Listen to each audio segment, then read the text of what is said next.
My name is Adair. I'm professor of sociology at Central Connecticut State University, and I'm chair of the faculty advisory committee, which allows me this distinct privilege to be able to point out the fire exits in the room. As you see where the exit signs are, that's where you're to go if there's an emergency. I know that there were a bunch of thank yous this morning, so I'm not going to go through a whole long list of people, but I do think it's important just to recognize a couple of folks. In particular, President Brody, I want to thank him for hosting us today.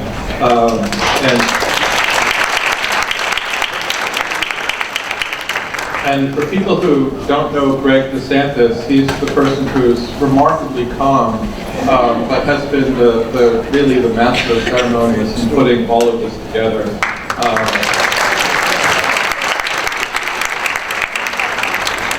Yeah, sort of truly extraordinary work that he has done. I'm not going to mention President Ojakian's predecessor, but there were, as things were unfolding a couple of years ago, and the tensions that emerged between the faculty and the board, right, was really where the idea for this conference came from. And it was an opportunity to try to create a place where members of the community colleges, faculty, and administrators, along with the system office, could come together and sort of recognize the shared responsibilities of meeting students, right, and working towards student success. The title of this is the second annual.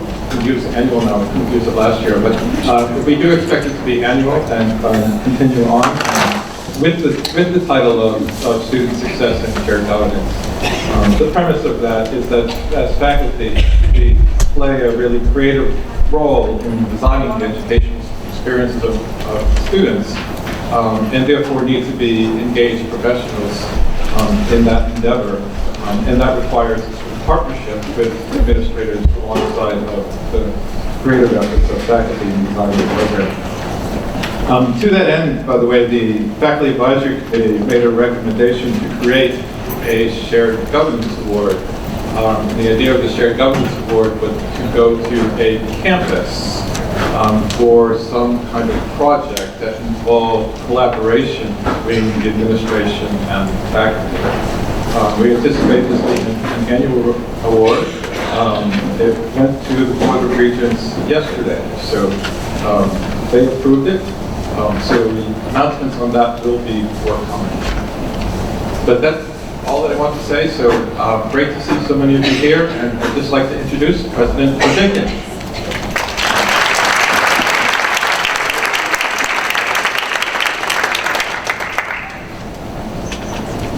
Thank you very much. I had to actually check my name tag because I'm Rick Bassett on the other side. So if this doesn't go well, I'm going to switch it to the other side, and you'll know who to blame. But first of all, I want to thank the Faculty Advisory Committee for hosting this event, and for inviting me to participate. Special thanks go, of course, to Stephen. And I don't see Barbara Richards. She's working the room like a politician. There she is. It was either like a wedding or a political event because she was going table to table. But she has done a great job in her new role as vice chair of the committee. And of course, it's always Greg DeSantis who keeps the trains running on time. I did ask Greg if next year he was going to offer valet parking on the curb, and he said he would, so there you go. I want to thank everybody else for being here today as well. And we're all here because we want to be here. We're doing this willingly. We're not forced to be here. But we came here to actually learn from one another, learn about best practices that are going on at our colleges and universities with the focus on student success, challenges to student success, and what we can collectively do to remove the barriers to student success. I say willingly because for those of you that had to travel long distances today, and car fires on the Mirror Parkway or traffic on 84, none of us turned around. We knew this was important. We wanted to be here today, and I have thoroughly enjoyed my morning. I attended three sessions, one about the past, and I think it was important for folks to talk about the past and to articulate what they think were some of the missteps that were made and how they actually felt about what occurred in the past. Those of you that have gotten to meet and know me know that I don't like to dwell on the past, that I like to learn the lessons of the past and move forward. So what you will see from me moving forward is a different approach, is one that understands the hard work and value that everybody in this room provides to our students, that approaches issues trying to achieve consensus and in a collaborative manner, which is why I'm a big believer in shared governance and was very happy that the board approved the award yesterday. And you will see me tirelessly advocating on your behalf and on behalf of our students wherever I go, whether it's to your campuses, whether it's in your communities, whether it's at the General Assembly, whether it's with the administration. I want to be your voice in making our case. I want to be the person that started to change the narrative among policymakers that talks about how we need to be viewed as an investment in our state's future as opposed to just a function of government that needs money. Because in a new economic climate, we're going to have to think differently and do things differently, and we're going to have to do that all together. I also want to acknowledge one of my bosses who's here today, and that is Regent Merle Harris, who you'll hear from later. She was actually instrumental with our Provost Estela Lopez in working with the Faculty Advisory Committee on the Shared Governance Award. So there is a willingness and an ability for all of us to sit around the table and to work together. Actually, this is the second time I've worked for Merle Harris, so hopefully I'm doing things right.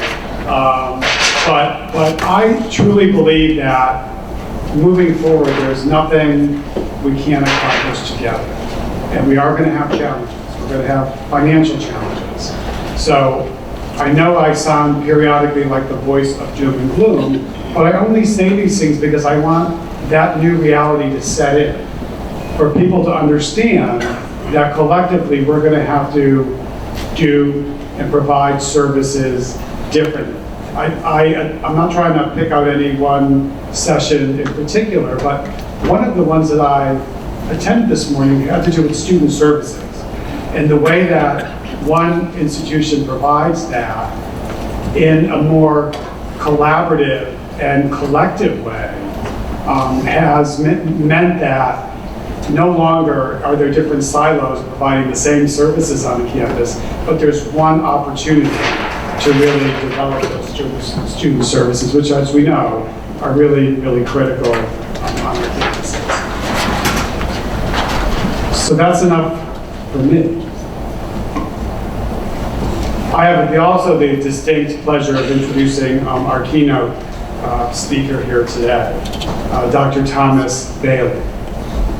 Dr. Bailey is the George and Abby O'Neill Professor of Economics and Education at Teachers College, Columbia University. He is also director of the Community College Research Center and 2 national centers funded by grants from the Institute for Education Sciences. He has co-authored a book called Redesigning America's Community Colleges, A Clear Path to Student Success, which has been published by Harvard University Press. An AERA Fellow and member of the National Academy of Education, Professor Bailey holds a PhD from MIT with specialties in education, labor, economics, and econometrics. So it's my distinct pleasure to welcome up here today Dr. Thomas Bailey.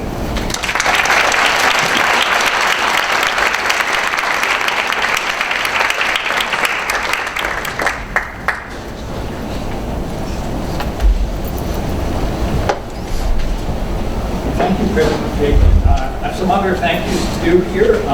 Stephen Adair, who arranged this and tutored me on what I need to know to do this. And Greg DeSantis, I agree, he took care of all the technical issues. Of course, President Brody for having us here today. I also want to thank David Levinson, my old friend, who in the early days of Community College Research Center, he helped tell me what community colleges were. And finally, Vanessa Morest, who actually co-authored with me the previous book. Vanessa was the assistant director of the Community College Research Center before David took her away from us, and really helped us establish what we are today. So I want to thank you. Now, I love coming to a community college that I can drive to. It's almost less than an hour really from my home here, so I really appreciate that, and hope I can be helpful. All right, so we are I'm going to try to work it this way. We're the Community College Research Center. We're having our 20th anniversary.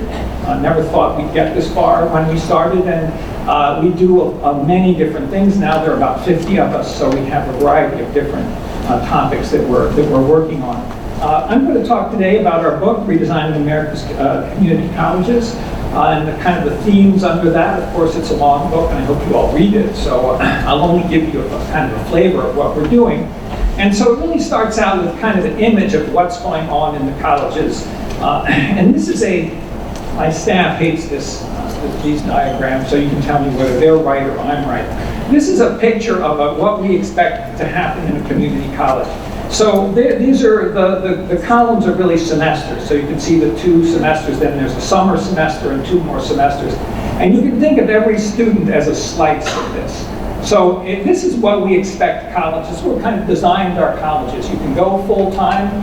Let's see, what's that? The orange is full-time and the blue is part-time. So you go full-time for 4 semesters perhaps, or sometimes, since full-time actually is only 12 credits and you can't do 4 semesters, you get 60 credits, you go in the summer. So that's what we expect. Now, this comes from a sample of 14,000 students, and there happen to be about 250 students in the normal pattern.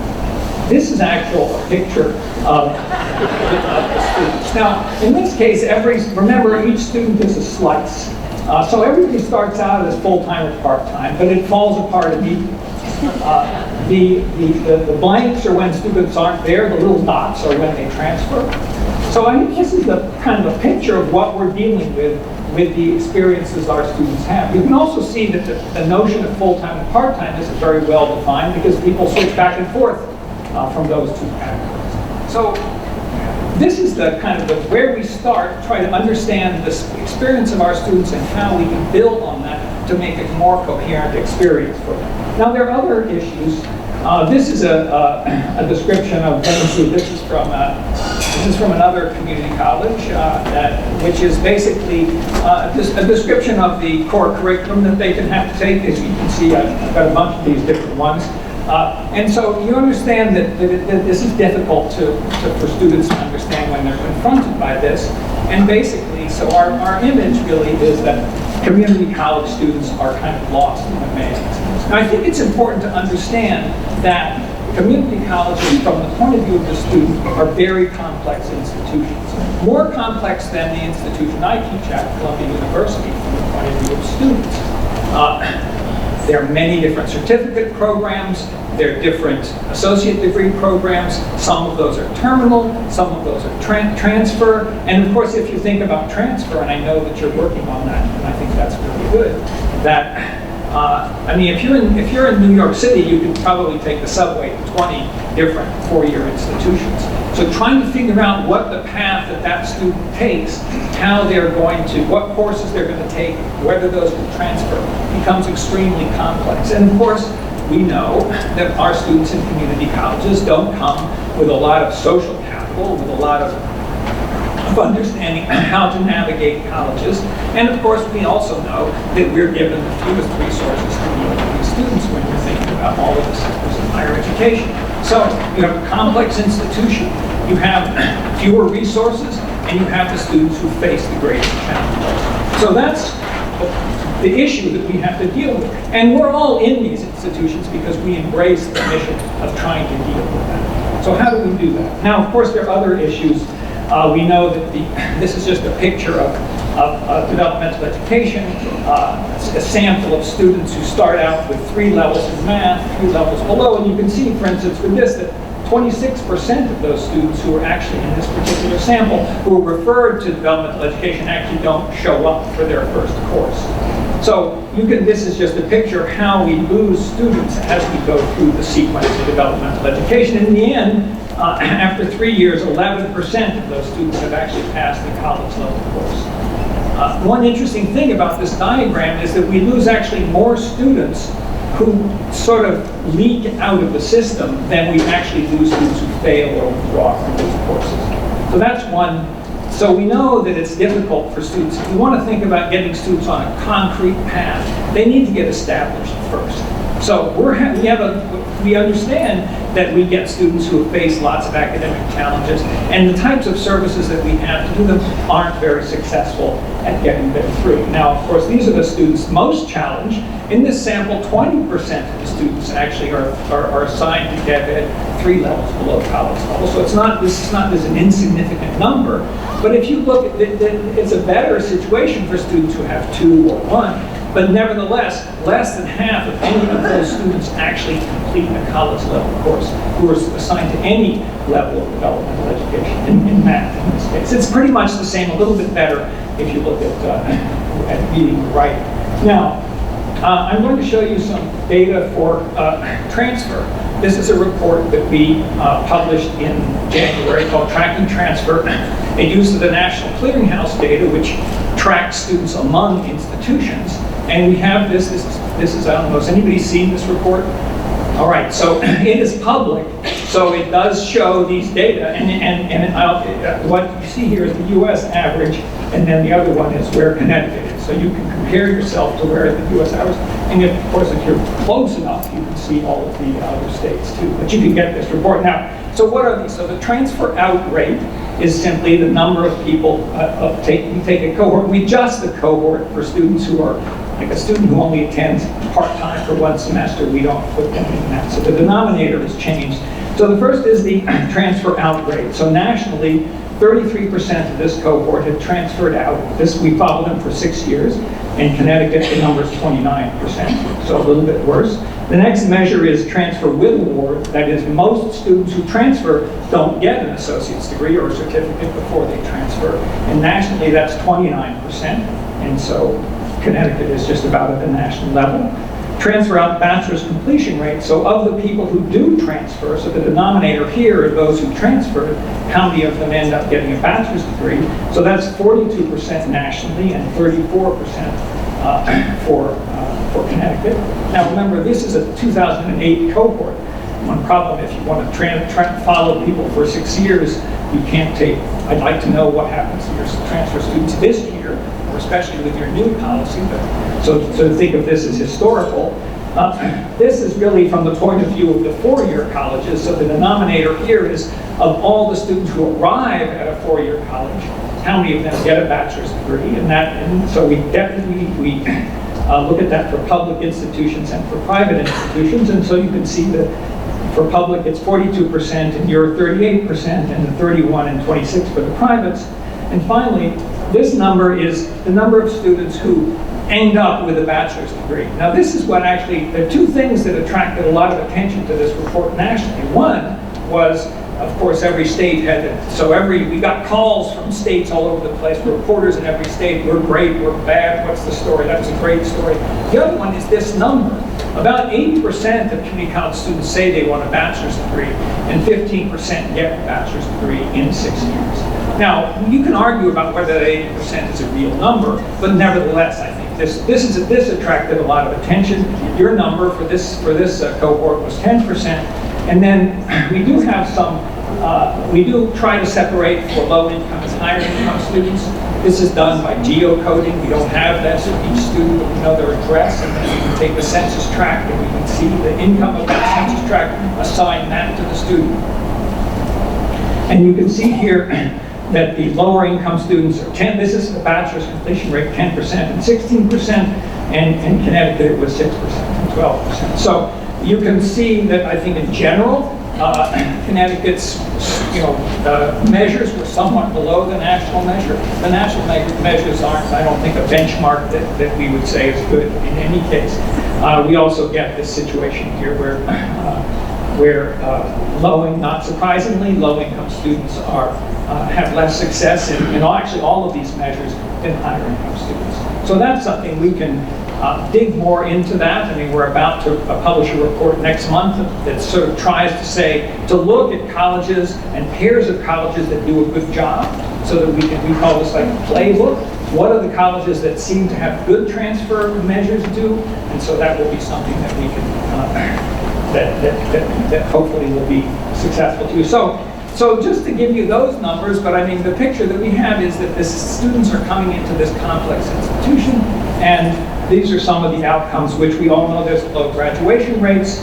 Transfer is very difficult, as we just said. Many students get excess credits. If you go to the Complete College America website, and look at the number of excess credits, the typical number of students who when they get an associate's degree, often that's 80 or 90 credits for the students. So they're getting more credits than they need.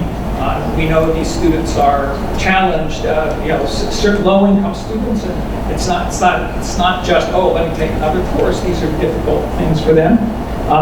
It leads to excess time to degree. Actually, I was at a session this morning that was talking about students who have emergency economic challenges. Their car breaks down, their child care doesn't work. Well, if somebody's in school for 8 or 9 years, to get a 2 or say 5 or 6 years, there's an awful lot more opportunity for those types of things to happen. It's not clear what the student learning outcomes are, and then often we find that students themselves express confusion and discouragement. We do a lot of focus groups with students, and a lot of times they'll think, oh, I should have been able to understand this. So those are the student outcomes, and so those aren't unknown. I'm sure nobody's surprised to say, oh my gosh, we thought that. I'm surprised at those outcomes. And for 10 or really 15 years, we've had a national student success or completion agenda, that's what it's called. And I think if you go to AACC, which we're about to go to tomorrow, or come to a conference like this, you can go to many workshops and you hear really wonderful policies or programs that faculty are doing. So it's not that there's not a desire to do reform to improve outcomes for students. That's not the problem. Many faculty and administrators are doing the best that they can to do that. But nevertheless, if you look at institutional performance or performance of the sector, whatever measure you have, it hasn't improved much in the last 15 years. Why is it that we have a lot of reform, a lot of ferment, a lot of enthusiasm, a lot of skill devoted to those issues, but nevertheless it doesn't really move the needle? And that's really why we wrote this book. So what were and I'll talk a little bit about the diagnosis that we have for that, and then say something about the types of things we think that can be done with that. All right, so one of the things that we found is that basically, why is it that you get all the reform and enthusiasm, but nevertheless we don't move forward? And it's not that people aren't trying, but rather that the college is the structural aspect of the college. Now, I was in a session this morning, and I heard Alana Weems. Is she here? Stand up. Next year, she can give my talk, because she made most of the points I want to make. I was like, at first I was discouraged. What am I here for? But now I said, okay, at least they won't. If people don't like what I say, I can say something. She said, she had a quote, "Our systems are perfectly designed to produce the results that we get." And I think that's an important issue. So if we have a system that's designed to produce those results, a lot of activities by individuals isn't going to change that. Now I think that we've designed our institutions for access. And I think that we can take a lot of credit. The community colleges have really opened up access to many more students than were possible to go to higher education before that. So that's successful. But in order to do that, we've pretty much made it really easy for students to enroll. A system that makes it easy to enroll is not necessarily one that maximizes the chances for students to be successful. I think that's a fundamental question. And then, and at the same time, many of the reforms are very small. If you have a 200-person learning community and 20,000 students college, it can be spectacularly successful, but it won't have a large effect on the institution. And another problem is, and this we find, is that often reforms are focused on one segment of the student experience. DevEd is the most typical one.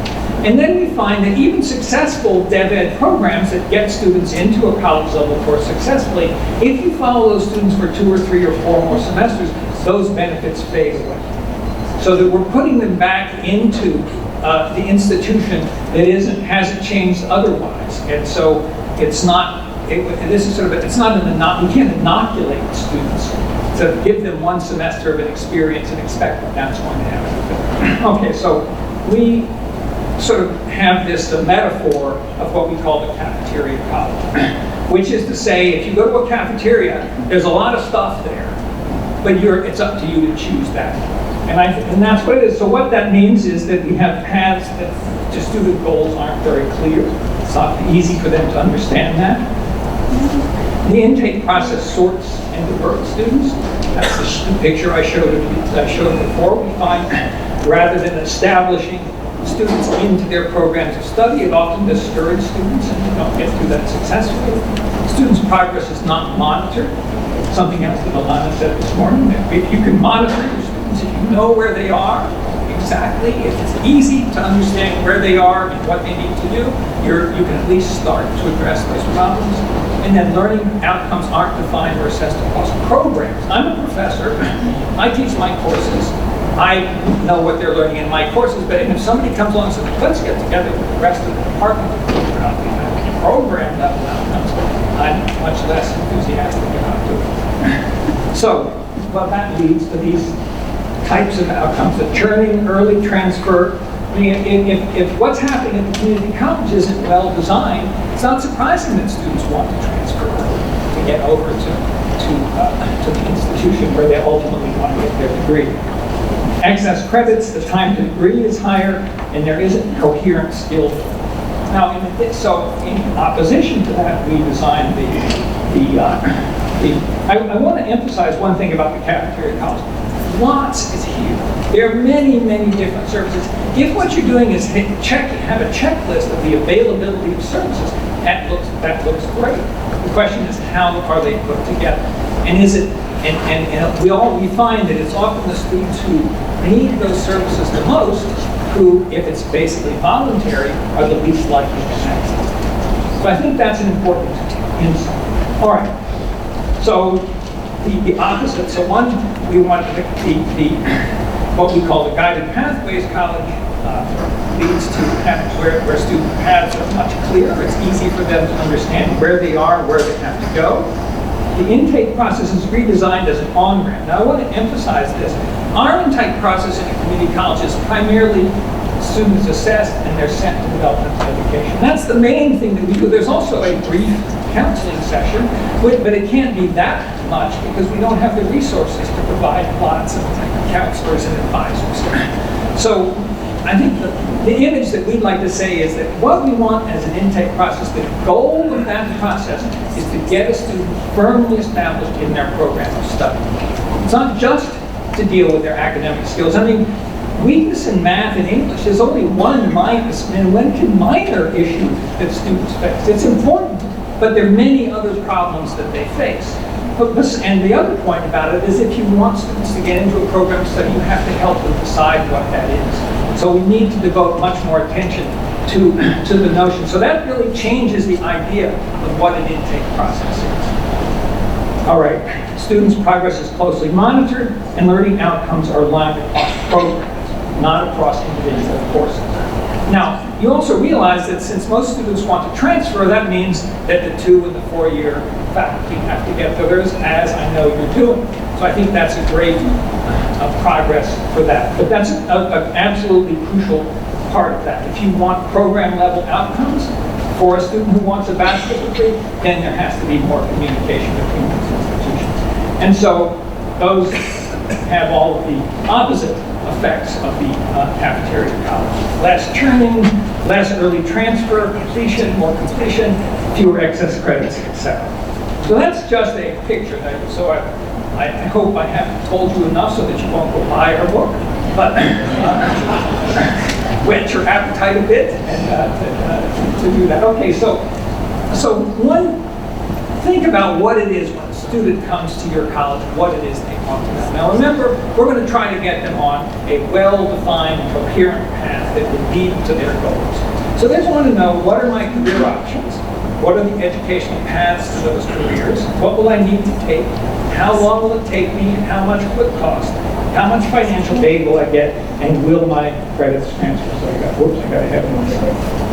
I suggest that you go to your websites, think of yourself as a student, and ask you how easy it is for you to answer those questions. Now, I've looked at some of your websites, and actually I think that they're better than many colleges that we have around the country. But I think if this were a workshop with 20 people, we'd get out computers and have the faculty, whoever's here, go through their websites and answer those questions. And that's always a really eye-opening experience. So that's one thing I suggest when you go back to your campus, if you try to see what it is you can get out of your website. Okay, so this is just, I want to just give you some examples of colleges that tried to improve their presentation of information to students. And one of the things is, if you want to provide simple information to students about programs, then the programs have to be well-defined and easy to understand. So this isn't just a question about redesigning your website. It's about also having underneath that website a set of easy to understand and coherent programs that are well defined. So this actually divides all the programs up into these categories. So this is, they may call these meta majors. You've probably heard that word. That's a part of reform which is taking place, which is saying, well, a student may not know they want to be a nurse or they want to be an accountant, but they may understand they'd like to be in health, or they'd like to be in business, or they want to be in IT. So we can cluster the programs into these large groups. And so a student can go to this. Now, remember, most colleges, if a student says, what program do I want, will go to a website page that lists the associate degrees in alphabetical order, and then the certificates in alphabetical order. And there's probably 3, 4, 5, or 6 pages of those things. So what does a student do unless they happen to know exactly what it is they want? So this allows students to sort of start with a broader view and then start to tunnel down. So in this case, they go to health, and they can see what these options are. They can say, oh, I'd like to be a nurse. And then it goes down to what these particular options are within that, whether you want an associate degree nurse or an LPN. It talks about the university partnerships that are available from that college. And finally, you say, okay, I want to be an LPN. And then it talks about career information, curriculum guide, course descriptions, admission requirements, and then there are easy ways to apply or to get more information. So this is a simple way of organizing the options that students have. And it does it in a way that sort of starts as a funnel. You'll say, I've got a general idea, let me try to pursue that. If you end up with a dead end, you can back up and switch from health to IT. So that's one question. So that's one option of that. Now this is another, the St. Petersburg College in Florida had this, if they have this metaphor, here's this forest, and afterwards they define a path, a nicely organized path. And so they've been working on this for a while. And so what it is, they define an academic pathway, and that pathway actually has a sequence of courses that those students should take, and in the order that they're doing it. Now, this is a default, right? This is another concept that I'll have to talk about. If they don't make any other choices, these are the courses that they take. If they don't like those courses, they can go to a counselor and say, I don't like those courses, I want to take something else, and they might be able to convince the counselor, okay, let's do that. What do we have now? The default is, we don't know. Students will take whatever it is, maybe their friends said they this course, or this course actually meets at a time that's appropriate for their work schedule. So that's the default now. right? People often say, well, you're taking choice away from students. No, we're not necessarily. We're trying to help structure their choices. If they wanted to make another choice, they can. But now we don't give them much guidance in terms of the choices that they make. So notice also that since this is a sequence of courses in a particular order, it works for full-time or part-time students. Now, it is important that those are the courses that this is at. It's important that this is a large enough college so that all these courses are given in every semester. So I know you have some small colleges and you can't necessarily give all of the courses in every semester. But anyway, this is a way in which they have designed this particular program. There's some electives in there as well. But if a student comes in, they're in that program. Of course, there's a question when I get them into that program. And then they know what to do. They know exactly what they're doing at each step. All right, so this is another shows, this is a path. You like this path metaphor, we like that too. And not only, you can't read that, I know, but it gives the courses, but it also gives other types of things. Go see a counselor. You need to make some plans as far as careers are concerned. How far are you along? And it gives you sort of milestones that can tell students where they are, how far they have to go in their program. So that's another nice way of, I mean, as I said, it's easy for the student to look at this, but you can't just put this together if you haven't really organized your courses so that it can be put together in that way. All right. This is the ASU. We do a lot of work with community colleges, but four-year colleges have been really leaders in this as well. ASU is pretty famous, especially for their transfer, so I suggest if you haven't looked at that, you take a look at that. And this is a set of information that allows the students to know where they are with respect to their transfer goals and the requirements and course sequences that will lead to successful entrance and completion at ASU. ASU is benefits because the Maricopa system and ASU are closely connected. I mean, they're probably 80% of the transfers go to ASU, and 80% of the transfers are coming from Maricopa. So it has those benefits, but it is able to put together this type of information so that a student can easily know where they are and what their requirements are. All right.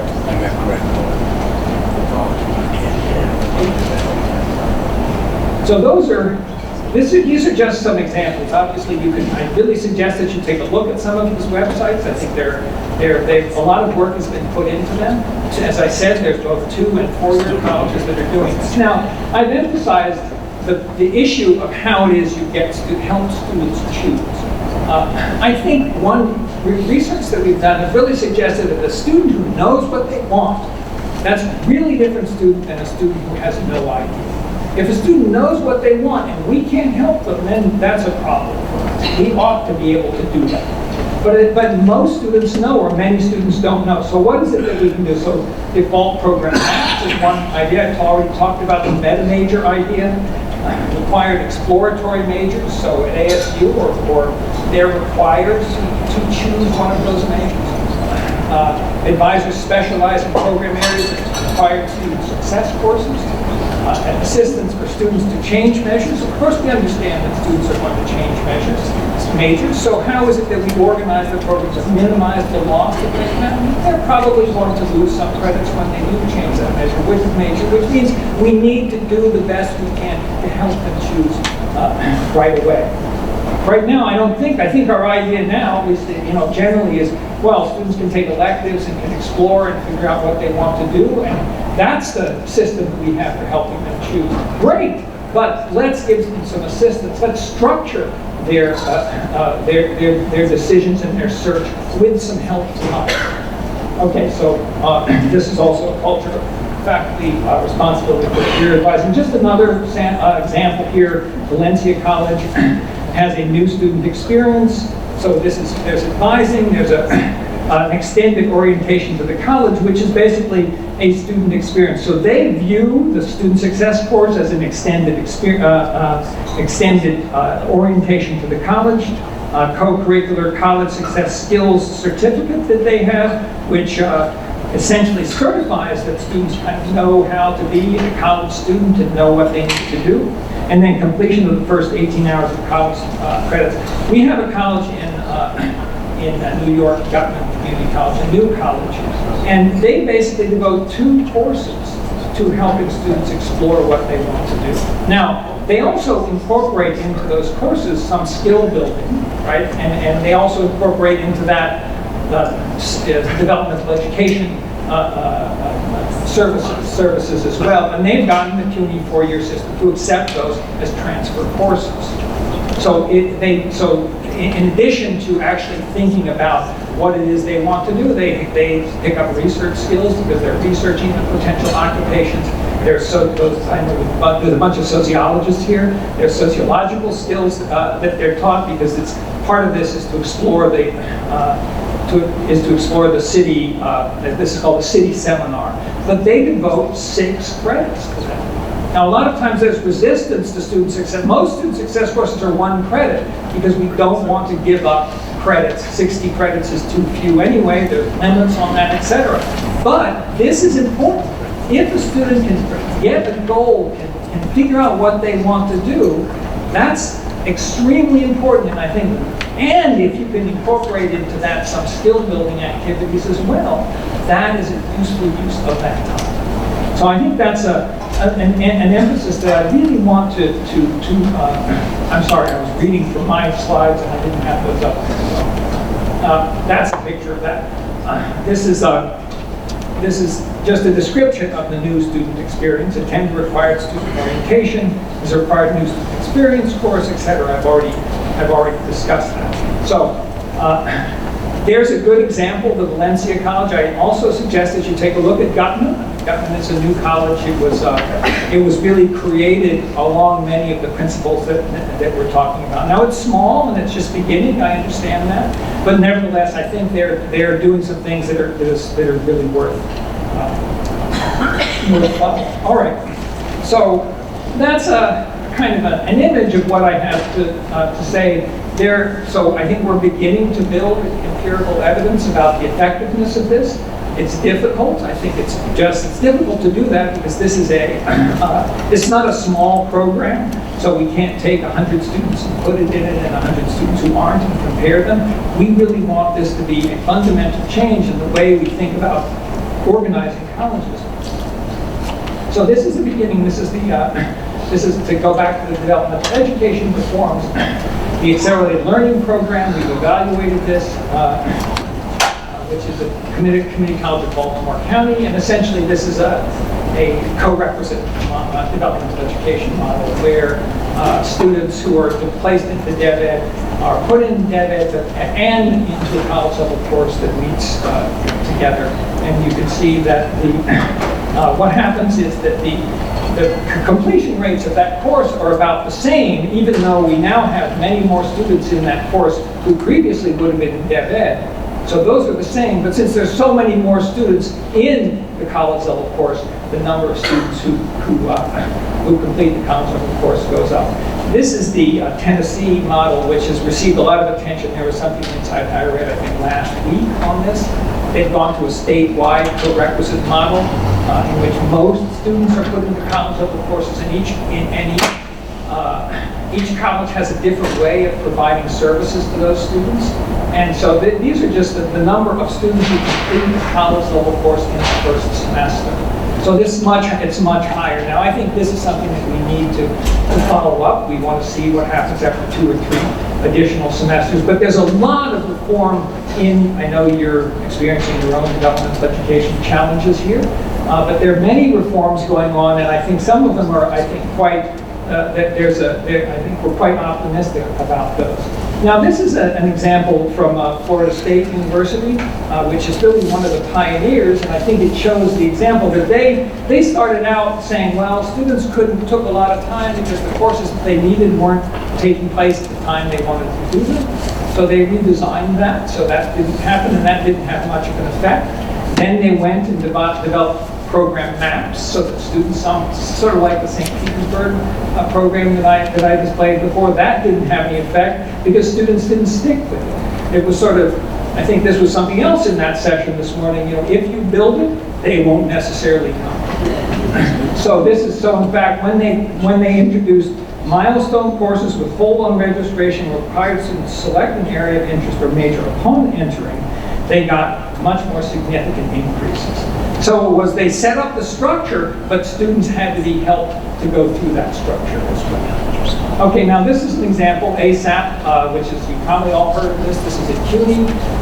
This is a very comprehensive program that has many different elements in it. Financial incentives, consolidated full-time schedule, it's a cohort design. The thing I want to emphasize about this is a program that follows students from registration to graduation. I think that's a fundamental question. And yes, it has a lot of different features to it, and so it is a very ambitious program. But it has very significant effects. It's double the graduation rate for students in this program. Now, I think that, and as I said, I just want to repeat, the thing I want to emphasize is that this is something which follows students the entire way through. It doesn't just say we're going to inoculate them in the first semester and hope that they're successful. This is being scaled to much of the rest of CUNY. I think we'll be interested to see how successful that is. Something else about it, though, I think, is that the evaluation of it, and this is, I don't know if this is a political issue, it was so successful that it generated more resources. So by showing that here was a program, yes, it was more expensive, but it was successful. And if you look at the cost per graduate, it's significantly less than the old system, even though the cost per student was higher. So I think that's an important point to make. All right. Gutman also has, once this is its first outcomes, that this is a really descriptive 14% is the CUNY 3-year graduation rate for first-time full-time students. Gutman has a 3-year graduation of 49%. Now, once again, it's a small program with a lot of attention that's paid to it, but I think both of those cases show we do know how to significantly increase students' graduation rates and student success. I think what we're working on now is how to scale that, how to get that up to costs that we all can do.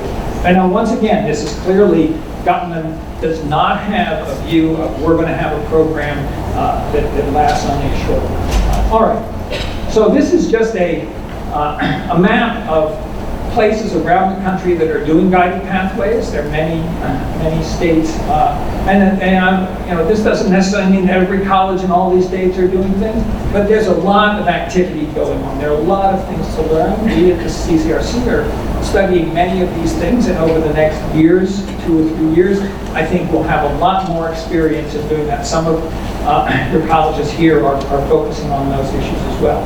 So just to wrap up, so there's sort of 4 elements that we look at: map paths to student end goals. So that's one emphasis that I've made. Help students get on that path. That's the intake process that I talked about. Keep students on the path. It's remembered. Once they're on that, we can't forget it. We have to help continue to provide them the support and ensure that students are learning across their programs. So that's now what I put on the table one copy of a kind of a self-assessment tool that we've developed. And you can look at that, and it sort of, it asks, it's a way to think about your college in those 4 categories. And so that might be that, you can get this from our website as well. So if you'd like to go back to your college and work on that, once again, if you were a small group, we'd do that right now. You guys this morning in your session were able to do that, but I can't do that here. And I just want to say that we've done this with basically colleges that are pretty much committed to this. And you'll see here that there are different categories of sort of how far they've come along. And there's not following, not systematic, planning to scale, scaling, and scaling the process, and at scale.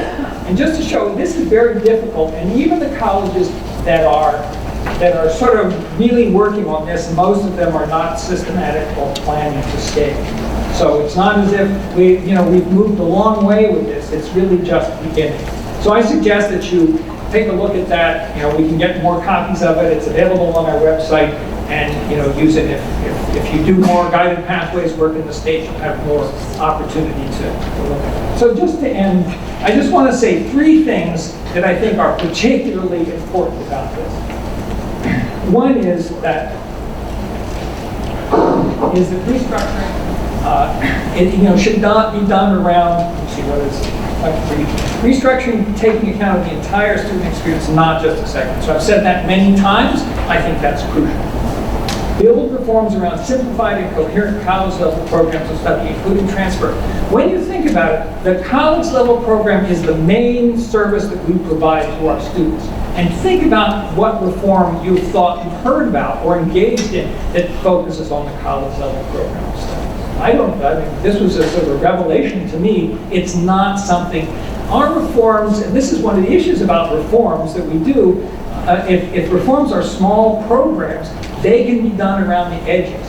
They can engage the activist faculty. There's always 10% of the faculty on any campus who will be doing reforms and dedicated to that. So if you have that model of reform, you can have an appearance of reform without actually changing the internal dynamics of the way the institutions work. So I think that's one impression. And finally, redesign the intake process with the goal of helping students choose and successfully enter a program of study, a crucial aspect of that. I think we just don't devote enough attention to help students figure out what it is they want to do.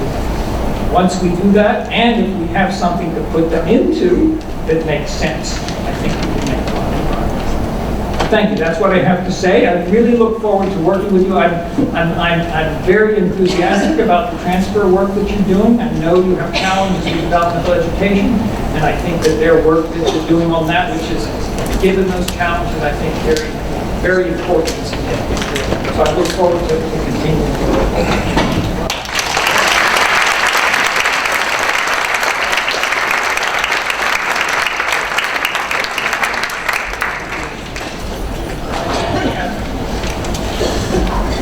I have a series of questions that people usually ask. If you don't ask questions, I will start answering those. Those are hidden. I won't go to them.